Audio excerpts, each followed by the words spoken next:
She demanded an open relationship because I wasn't exciting enough. I agreed. When she saw my dating profile, had 200 matches and hers had 3, she tried to close it. Too late. All right, Reddit. This happened over the last 3 months, and honestly, I'm still processing the absolute chaos. My girlfriend of 4 years demanded an open relationship because I apparently wasn't exciting enough for her anymore. I said sure, and then watched her entire worldview collapse when reality hit like a freight train. Here's the whole story. And trust me, it gets good. I'm, 32 male, working for a regional firm that handles bridge inspections and infrastructure projects across the state. Not exactly glamorous work, but it pays well, and I own my own place. I bought a small 2-bedroom house in the suburbs 3 years ago for $180,000. Been fixing it up on weekends ever since. New composite deck last summer that took me 6 weeks to build, but saved me about $8,000 in contractor fees. Renovated the bathroom this spring with subway tile and a rainfall shower head. Currently working on finishing the basement to add a home gym and entertainment area. The mortgage payment is completely manageable at $1,100 monthly, truck is paid off, and I've got a solid retirement account going with about $75,000 saved up. Basically living the responsible adult life that your parents tell you is important, but somehow becomes boring in your 30s. The house was a foreclosure that needed serious work when I bought it. Foundation was solid, and the roof only had 5 years on it, but everything else was a complete disaster. The previous owner was apparently a DIY enthusiast who watched one tutorial and decided he was qualified to rewire the entire house. Spent my first 6 months replacing all the plumbing, because this genius thought duct tape and prayers were a permanent solution for leaking pipes. Had water damage in 3 different rooms that required tearing out drywall and replacing insulation. Ripped out carpet that probably violated several health codes and definitely violated my sense of smell, then refinished the hardwood underneath. Learned drywall repair from countless tutorial videos at 2 a.m. when I couldn't sleep. Taught myself how to retile a bathroom by watching a guy on streaming who made it look easy, and then discovered it absolutely was not easy. But the satisfaction of turning that wreck into something livable was better than any adrenaline rush. Walking into a room I'd completely renovated myself, knowing I'd saved thousands in contractor fees while learning actual useful skills, felt incredible.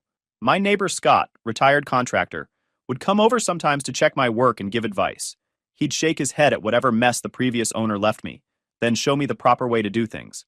That's how I learned proper load-bearing wall identification, electrical code, and why you should never cheap out on drywall screws. My daily routine is pretty standard.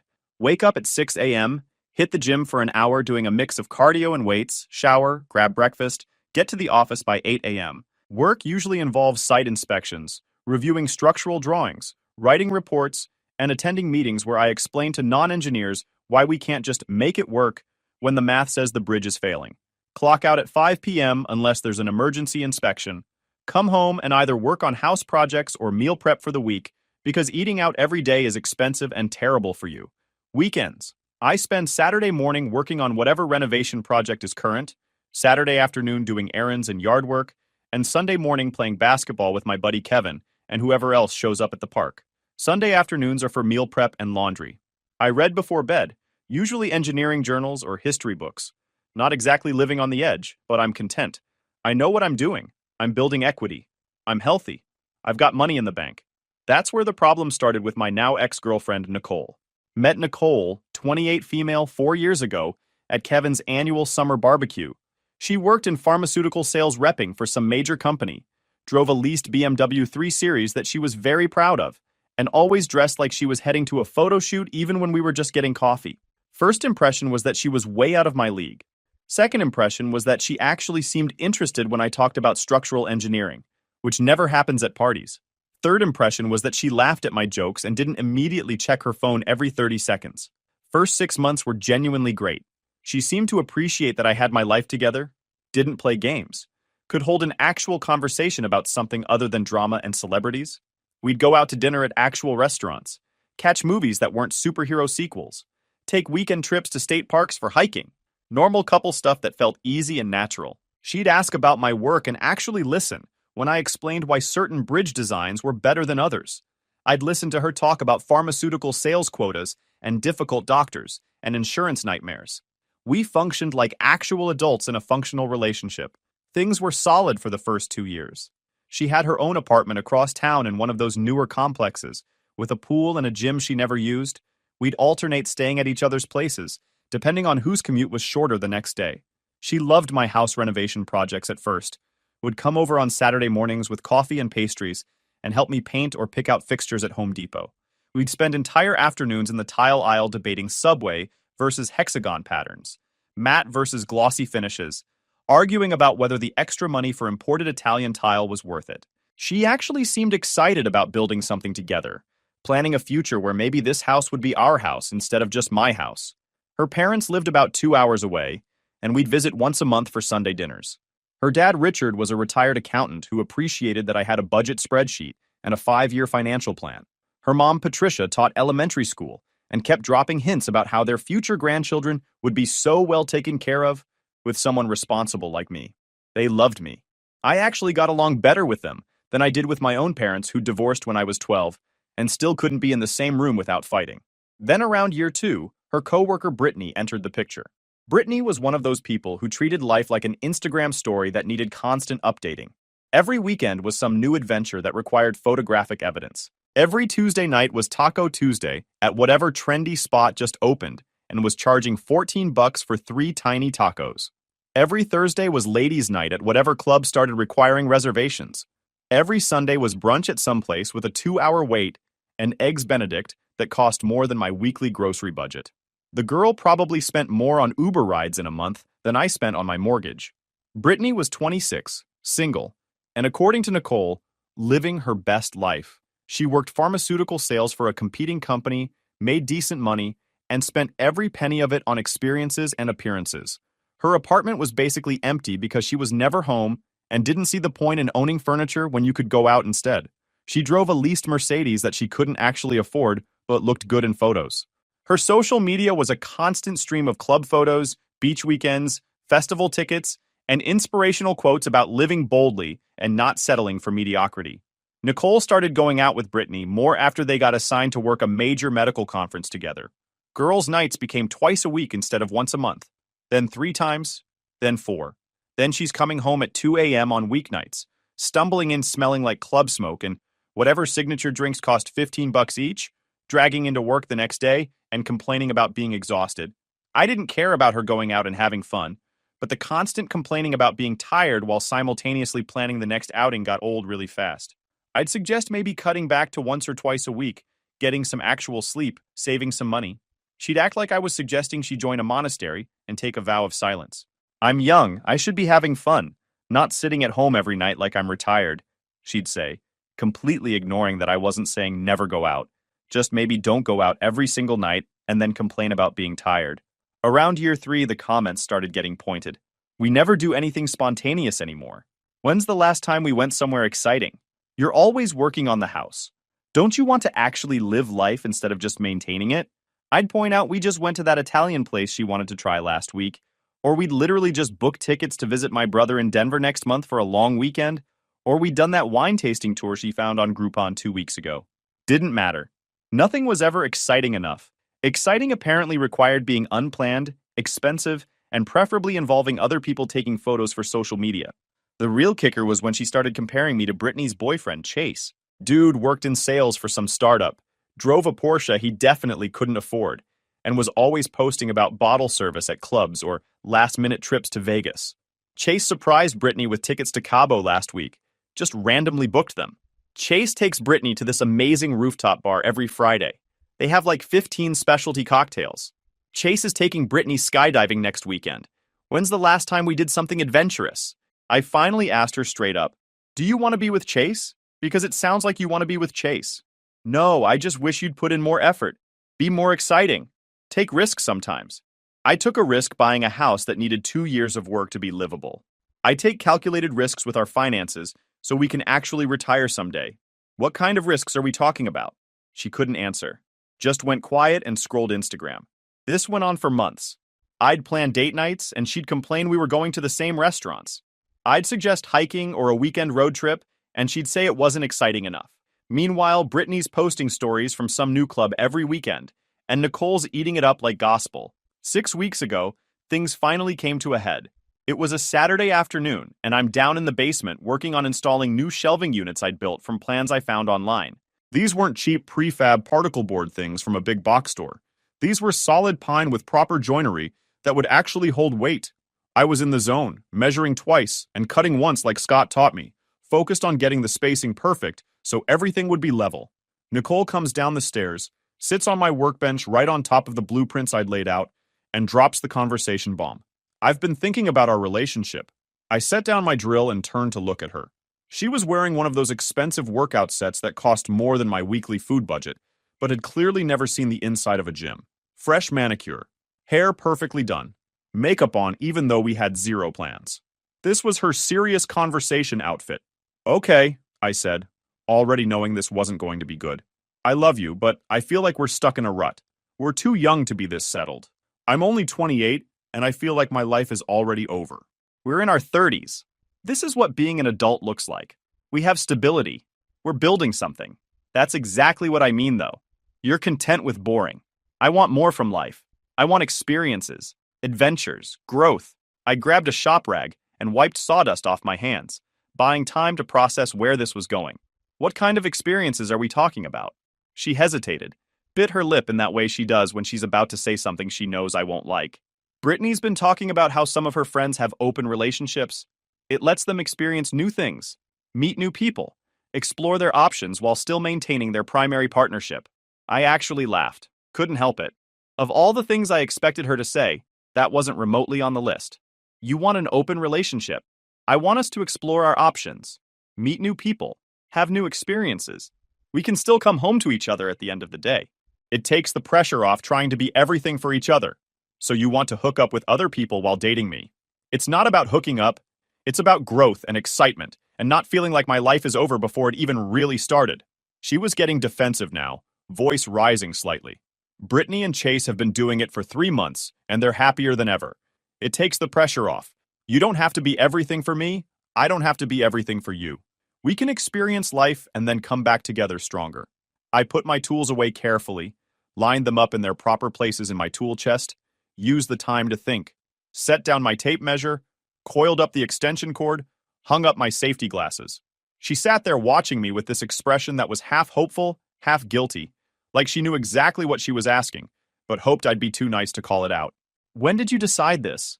We talked about it last week at Brittany's birthday thing. The birthday thing I couldn't go to because I was working late on that emergency bridge inspection? Yeah. So while I was working overtime to make sure a bridge doesn't collapse, you were planning our open relationship with Brittany. She got defensive. Don't make it sound like that. I'm trying to save our relationship. You're not exciting enough for me anymore. This way we both get what we need. Not exciting enough. 4 years, and I'm not exciting enough. I should have been angry. Should have yelled, thrown her out, ended it right there. But I felt this weird calm wash over me. Like everything suddenly made perfect sense. Okay, I said. She blinked. Okay? Sure. Open relationship. Let's do it. Really? She actually looked shocked. Yeah, you're right. We should both explore our options. Meet new people. See what else is out there. She started smiling. Oh my God, I'm so glad you're being mature about this. Brittany said you'd probably freak out. Nope. Makes total sense. We'll set some ground rules, though. We spent the next hour hammering out the rules. No overnight stays with other people. Always practice safe activities. Keep it discreet. Don't bring anyone to each other's places. Basic open relationship stuff, apparently. The whole time she's texting Brittany, getting more and more excited, talking about how this will revitalize our relationship and make us appreciate each other more. I nodded along, already planning my next moves. She left that night to stay at her apartment, practically skipping to her car. I watched her drive away, cracked my knuckles, and opened my laptop. Look, I'm not naive. I knew exactly what open relationship meant in this scenario. Nicole wanted permission to hook up with whoever caught her eye at the clubs Brittany dragged her to 3 nights a week, while knowing I'd be home working on the house, available whenever she got bored of the excitement. Safe, stable, boring me, holding down the fort while she lived her best life. What she didn't consider, what she couldn't have possibly predicted, was that maybe I'd actually participate in this open relationship thing. I spent the next 3 hours creating dating profiles. Not on some random app I'd never heard of, but on the ones I knew actually worked based on Kevin's stories from his single days before he met Jenna. Used recent photos. One from Sunday basketball where I actually looked athletic instead of like an engineer hunched over blueprints. One from my company's annual dinner where I'd cleaned up nice in a suit and tie, one working on my deck project showing I could handle tools and wasn't afraid of manual labor, added one of me in my truck, because apparently that matters to some people. Bio was simple and honest because I'm terrible at being anything else. Civil engineer, homeowner, emotionally available. I cook real meals from scratch, I lift actual weights at an actual gym, and I can fix your leaking sink and build you custom bookshelves that won't collapse in 6 months. Looking for someone who appreciates stability and genuine connection over drama and games. Not interested in playing games or dealing with drama. In an open relationship, so let's keep this fun, honest, and respectful about boundaries and expectations. Added that last part because honesty matters, even in this ridiculous situation Nicole created. If I was doing this, I was doing it right. Uploaded the profiles around midnight on a Saturday. Figured I'd get maybe a handful of matches over the next week. Maybe grab coffee with 1 or 2 people. Prove to myself and Nicole that I could participate in this absurd social experiment she insisted we needed. Show her I wasn't just sitting at home like some sad backup plan. I woke up Sunday morning to 47 notifications on my phone. Thought it was a glitch at first. Checked the app. Nope. 47 actual matches. Women who'd apparently looked at my profile and said yes. By noon that same day, after I'd finished my Sunday morning basketball game with Kevin and grabbed lunch, I had 183 matches, and my phone was basically vibrating itself off the kitchen counter from all the messages coming in. I sat in my truck in the Home Depot parking lot, scrolling through message after message from women who seemed genuinely interested. Not just interested, enthusiastic, actively engaged, asking real questions instead of just sending emojis or waiting for me to do all the conversational heavy lifting. One woman, Rachel, messaged, "Finally, someone who owns actual furniture that wasn't found on the curb or bought from IKEA at 2 a.m. The bar is literally in hell, but you've somehow cleared it by being an employed adult with basic life skills." Another Stephanie, "Wait, you actually cook? Like real food? Not just ramen and frozen pizza? Do you even exist, or is this some kind of social experiment to see what women respond to?" Jessica, "I'm completely sold on emotionally available alone. That phrase is rarer than finding free parking downtown on a Friday night. Also, the fact that you can apparently fix things and own a house? Are you actually real?" Amy, "A civil engineer who reads books and can hold a conversation? I've been on this app for 6 months, and you're the first profile where the bio has complete sentences and doesn't mention loving adventures or being a foodie." The messages kept coming throughout the day. Women in their late 20s and early 30s, most with actual careers and their own places, who were apparently starved for someone who had basic life skills and emotional maturity. Women who were tired of guys who lived with roommates at 30, or who thought texting "hey" at 11 p.m. was acceptable dating behavior, or whose idea of planning a date was "wanna hang out sometime." I responded to several because I figured if I was doing this thing, I should actually do it. Kept it casual and honest, asked real questions, treated them like actual people instead of matches on an app. Rachel and I ended up chatting for over an hour about home renovation projects. She just bought a small condo and was drowning in contractor quotes that made no sense. Gave her detailed advice on what was reasonable pricing for various projects and what was absolute highway robbery. Explained the difference between cosmetic fixes she could DIY and structural issues that needed professionals. She was grateful and actually interesting to talk to. Stephanie wanted restaurant recommendations that weren't chains or overpriced tourist traps designed to extract money from people who didn't know better. Sent her my whole list of solid local spots I'd discovered over the years. The Thai place that's cash only, but has incredible curry. The Mexican restaurant hidden in a strip mall that makes everything fresh. The Italian spot run by an actual family from Naples where the pasta is worth the wait. By the end of that first week, I had over 200 matches and had made actual plans with 3 different women. Coffee with Rachel on Tuesday afternoon. Dinner with Stephanie on Thursday evening. A museum visit with Melissa on Saturday afternoon, because she was an engineer too and wanted to see the Industrial Revolution exhibits at the History Museum. Meanwhile, Nicole had been radio silent since dropping the open relationship bomb on me. Finally texted me late Friday night, almost a full week after our conversation. "Hey, how's it going?" "Good. You?" "Great. Met some really fun people this week at a networking event Brittany took me to. This open thing is exactly what we needed. I can already feel the difference. How about you? Doing okay with everything?" "Yeah, I'm good. Want to grab dinner tomorrow? I miss you." "Can't. Have plans." "Plans? Like what plans?" "Just plans. Busy tomorrow." I didn't elaborate. Let her sit with that ambiguity. Let her wonder what kind of plans I had. Saturday rolls around, and I'm getting ready for the museum with Melissa. Actually made an effort beyond my usual weekend uniform of work jeans and whatever t-shirt was clean. Nice dark jeans, button-down shirt in blue because apparently I look good in blue according to my sister. Actual shoes instead of work boots. Trimmed my beard, used the good grooming stuff. Fixed my hair instead of just letting it do whatever it wanted. Melissa turned out to be exactly what her profile suggested. A structural engineer for a competing firm who specialized in commercial buildings. We spent 3 hours walking through the museum exhibits, talking absolute shop about load calculations, material science, foundation design, and the evolution of engineering practices from the Industrial Revolution to modern times.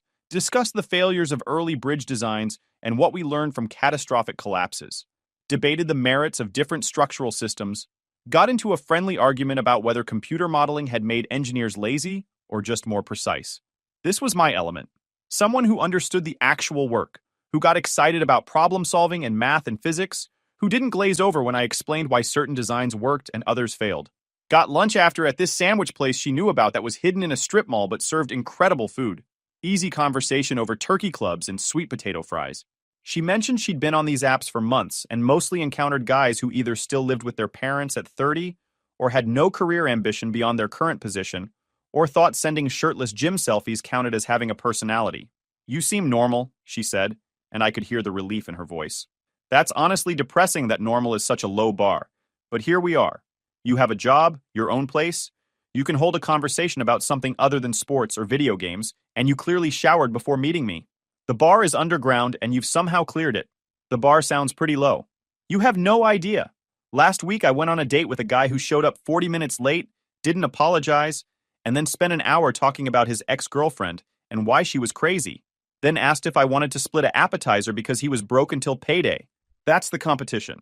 We made plans to grab dinner the following Thursday. She wanted to try this new Vietnamese place that just opened downtown, and I happened to know the family who owned it because I'd inspected the building they were in last year. Came home Saturday evening feeling good. Genuine connection with someone interesting who appreciated the same things I did. No complaints about being boring. No comparisons to other people's more exciting relationships. Just two adults having an actual conversation. Sunday morning basketball with Kevin. He noticed immediately. You're smiling way too much for someone who just ran 3 miles. What happened? Nicole wanted an open relationship. He stopped mid-dribble, basketball bouncing away across the court. What? Said, I'm not exciting enough.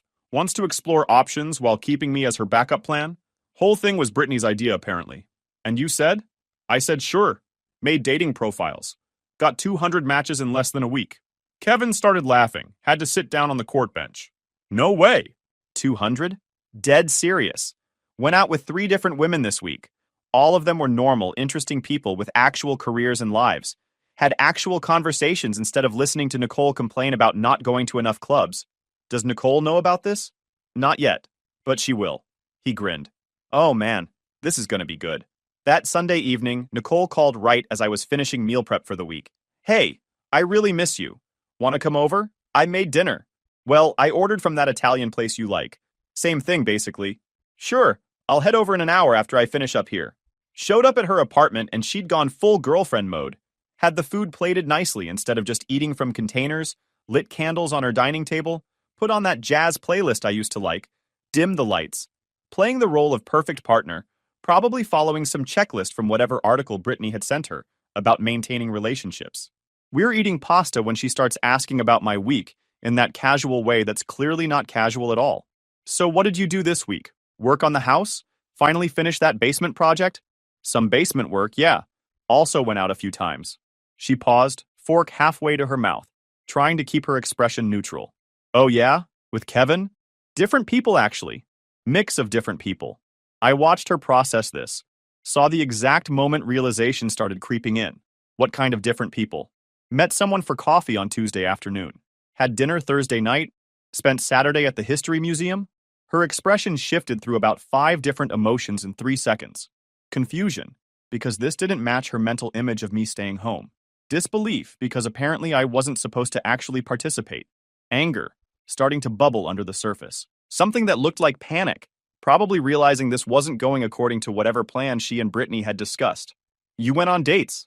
Open relationship, remember? You wanted us both to explore options and meet new people. experience life outside our relationship bubble. Her mouth opened, closed, opened again. I didn't think you'd actually. I mean, you're not really the dating type. You hate meeting new people. You complained about my work parties being too loud and having to make small talk with strangers. Apparently, I'm more social than I thought. Got a lot of matches actually when I put myself out there. Matches? Her voice went up an octave. You're on dating apps? Yeah. Made profiles on a few different ones. Been getting pretty good responses. Solid conversations, interesting people, normal adults with careers and hobbies. She set down her fork with more force than necessary. How many matches? Over 200 last time I checked. Stopped counting after that because the numbers weren't really important anymore. The silence that followed was spectacular. I could almost hear her brain trying to process this information, trying to reconcile it with whatever fantasy scenario she'd imagined, where I stayed home being boring while she went out being exciting. That's not possible, she finally said, voice tight. Want to see my phone? I can show you the apps. Lots of women appreciate guys who have their lives together, turns out. Who own property, have stable careers, can cook actual meals, aren't living with roommates in their 30s? She stood up abruptly and started pacing her small dining area. 4 steps one way, turn, 4 steps back. Her standard stress pattern. This wasn't supposed to. I didn't expect you to actually do this. To actually go out with other women. What did you expect? I don't know. That you'd be you. That you'd stay home and work on the house like you always do. Maybe reluctantly make a profile but not actually use it. Not go on actual dates with actual people. So you wanted an open relationship where only you got to see other people. That's not what I said. But she couldn't meet my eyes when she said it. That's exactly what you meant, though. You wanted me to give you permission to hook up with whoever you met at clubs with Brittany, while knowing I'd be sitting at home working on drywall, available whenever you got bored of the excitement. Her jaw tightened, that muscle near her ear twitching, like it does when she's really mad. You're being unfair. That's not what this was about. Then what was it about? Because from where I'm sitting, you wanted excitement and new experiences, which is exactly what you're getting. I'm also getting excitement and new experiences, which is exactly what you said you wanted for both of us. She stopped pacing, leaned against her kitchen counter, crossed her arms defensively. Well, how many matches do you think I have? I shouldn't have smiled. I really shouldn't have. But I did. Just a small one. No idea. How many? That's not the point. Sounds like the exact point. You wanted excitement and new experiences and to explore options. So how's that going for you? Her jaw tightened even more. Fine. It's going fine. Good. I'm glad we're both getting what we wanted from this arrangement. We ate the rest of dinner in tense silence. She kept checking her phone, typing messages and deleting them before sending. I focused on my pasta, which was pretty good, even if the atmosphere had gone from romantic to hostile. She broke the silence finally. How many dates have you actually been on? This week? 4. Coffee Tuesday, dinner Thursday, museum Saturday, brunch this morning before basketball. 4 dates. In 1 week. Open relationship. Meeting new people. Exploring options. That's what you wanted. I wanted us to have freedom to grow individually while maintaining our bond. And I'm growing individually. Meeting interesting people, having good conversations, learning about their lives and careers. Rachel's a commercial real estate analyst who just bought her first condo and has excellent taste in restaurants. Stephanie's a dental hygienist who runs marathons and is training for a triathlon. Melissa's a structural engineer who specializes in high-rise buildings, and we spent 3 hours talking about foundation systems and soil mechanics. All of them are normal, interesting, emotionally available women who appreciate stability and maturity. With each name, each detail, I watched her face get progressively more upset. This wasn't part of her plan. This wasn't supposed to happen. You're doing this to hurt me. I'm doing exactly what you asked me to do. If you're hurt by the consequences of your own request, that's not my problem. Over the next week, I had 4 more dates. Rachel and I went to this farm-to-table restaurant she'd been wanting to try. Split the check, talked about our jobs, found out we had similar taste in music, and completely different opinions on whether pineapple belongs on pizza. Stephanie and I caught a movie, then walked around downtown just talking. She was a dental hygienist who'd recently bought her first house and had a million questions about renovation timelines and budgets. Gave her the whole rundown on what to prioritize and what could wait. Started seeing a pattern in these dates.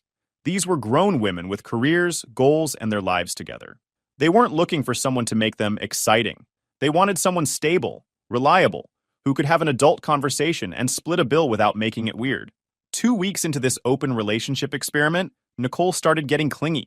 texting me constantly, calling at random times, wanting to know my schedule, suggesting we do couples activities, the exact activities she'd called boring a month ago. Want to check out that new restaurant downtown? Can't. Have plans Thursday. Friday? Busy. Saturday? Maybe. I'll let you know. She showed up at my house unannounced on Wednesday evening. I was in the garage organizing tools when her BMW pulled up. We need to talk. I set down the socket wrench. Okay. This isn't working. What isn't working? This whole open relationship thing. It's not what I expected. How so? She struggled for words. You're never available anymore. You're always busy with other people. This was supposed to make us closer. By seeing other people. Yes. No. I don't know. She sat on my workbench. I thought you'd still be here. That I could go out and have fun but come home to you. I am here. I'm just also seeing other people. Like we agreed. But you're seeing them a lot. Like, a lot. I almost laughed. Nicole, you're the one who wanted this. You said I was boring and not exciting enough. So I'm being exciting. Not like this. You're supposed to, I don't know, be you. This is me. Turns out when given the option, I'm actually pretty good at meeting new people and having interesting conversations. She looked like she'd been slapped. I made a mistake. What kind of mistake? This whole thing. The open relationship. I want to close it. There it was. I leaned against my tool bench, crossed my arms, and really looked at her. Why? Because we're growing apart instead of closer. This isn't what I wanted. You wanted excitement, new experiences, meeting new people. That's what you're getting. But you're not supposed to be the one actually doing it. She immediately realized what she'd said. I mean, no, you meant exactly that. You wanted permission to hook up with random dudes while I waited at home like a backup generator. Boring, stable, always there when you need me. That's not fair. Neither was calling me not exciting enough after 4 years together. She stood up. So what, you're punishing me? Is that what this is? No. I'm participating in the open relationship you demanded. If you don't like how it's going, that's not my problem. I want to close it. I want us to go back to normal. I picked up my socket wrench, turned it over in my hands. No. What? I said no. You wanted this? You got it. We're staying open. You can't be serious. Dead serious. You spent months complaining about how boring I was, how we needed excitement, how you wanted to explore options. Well, I'm exploring, and I'm finding out there are a lot of quality women who appreciate what I bring to the table. So you're just going to keep dating other people? That was the agreement. Her face went red. This is ridiculous. I made a mistake. I'm admitting it. And you're being stubborn. I'm being consistent. You set the rules. I'm following them. Fine. She grabbed her purse. Go ahead and date your little fan club. See if I care. She stormed out.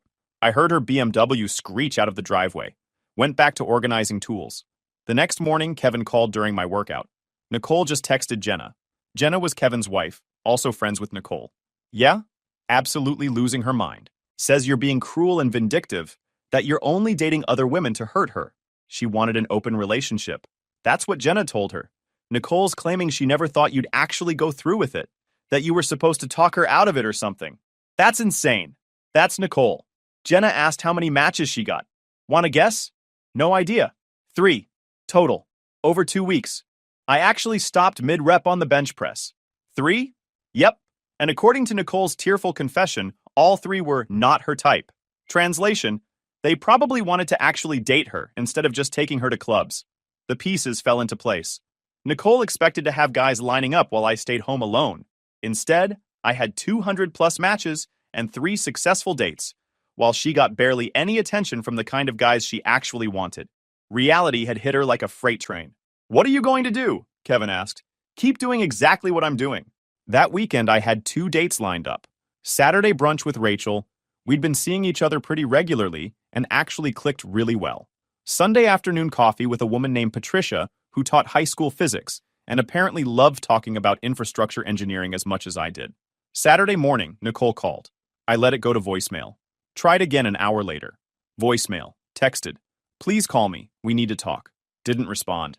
She showed up at my house Saturday evening. I was getting ready for dinner when the doorbell rang.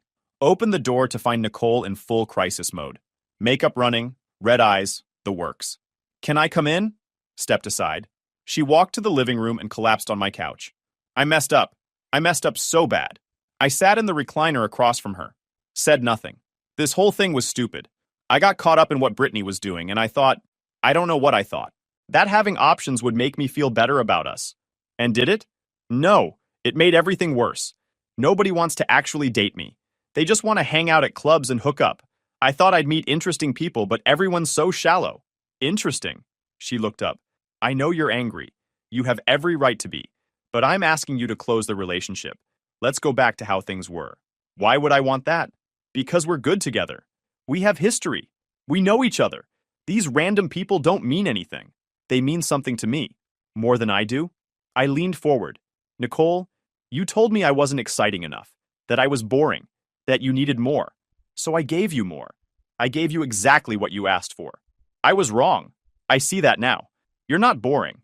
You're stable and reliable and safe? A backup plan? She winced. That's not what I meant. That's exactly what you meant. You wanted to have your exciting adventures while keeping safe, stable me on the back burner for when the excitement wore off. So what? You're never going to forgive me? I'm not angry anymore. I'm just done. She started crying harder. Please, I'll do anything. We can go to couples counseling. I'll cut off Brittany. Whatever you want. I want you to leave. Don't do this. You did this. 2 months ago when you decided I wasn't enough. You opened this door. I'm just walking through it. She sat there crying for another 10 minutes. I didn't move, didn't comfort her, just sat and waited. Finally, she stood up. You're really going to throw away 4 years?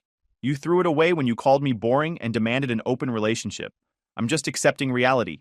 She walked to the door, turned back one more time. I love you. You love having me available. That's not the same thing? She left without another word. Monday morning, I changed my dating profile status from open relationship to single. The matches somehow increased. Rachel and I made it official 2 weeks later. She's great, appreciates that I cook, doesn't mind spending Saturday helping me tile the basement bathroom, thinks my engineering stories are interesting instead of boring. We're building something real instead of performing some Instagram-worthy relationship fantasy. Nicole texted a few more times over the following month. I didn't respond. Eventually, she stopped. Ran into Brittany at the grocery store last week. She tried to lecture me about breaking Nicole's heart and how I was supposed to be the mature one. I just smiled. She got exactly what she asked for. Tell her I said good luck finding someone exciting. Left her standing there in the produce section. Last I heard through Kevin's wife, Nicole and Brittany had a massive falling out. Apparently, Nicole blamed Brittany for the whole open relationship disaster. Brittany blamed Nicole for being too clingy when the plan backfired. Their friendship imploded. Chase and Brittany broke up too. Turns out their open relationship wasn't working either. Who could have seen that coming? As for me, I'm currently watching Rachel install new cabinet handles in my kitchen while providing commentary on my technique. She brought over her power drill because yours sounds like it's dying and insisted on showing me the proper way to mount hardware. Update. 2 weeks later, Nicole found out about Rachel through social media, sent me a long message about how I moved on too fast and how our 4 years together meant nothing to me. I responded, you demanded an open relationship because I wasn't exciting enough. I found someone who thinks I'm exciting exactly as I am. That's not moving on too fast. That's accepting what you already told me. We weren't compatible. She blocked me after that. Rachel asked if I was okay. I showed her the messages. She's mad that you're happy, Rachel said. That's not your problem anymore. She's right. I spent 4 years trying to be exciting enough for someone who would never be satisfied. Now I'm spending my time with someone who doesn't need me to be anything other than myself. Nicole wanted an adventure. She got one. I wanted a partnership. I found one. Turns out we both got what we needed, just not with each other. The basement's done. Track lighting 1. Rachel claims victory, and I'm not even mad about it. Looks good. We're starting on the kitchen next month. Already arguing about backsplash tiles. This is my exciting life now, and I wouldn't change a thing. Guys, we are so close to hit 100,000 subscribers on this channel. If you are not subscribed to the channel, please consider subscribing. It really helps hit that 100,000 mark. Thanks for making this dream come true.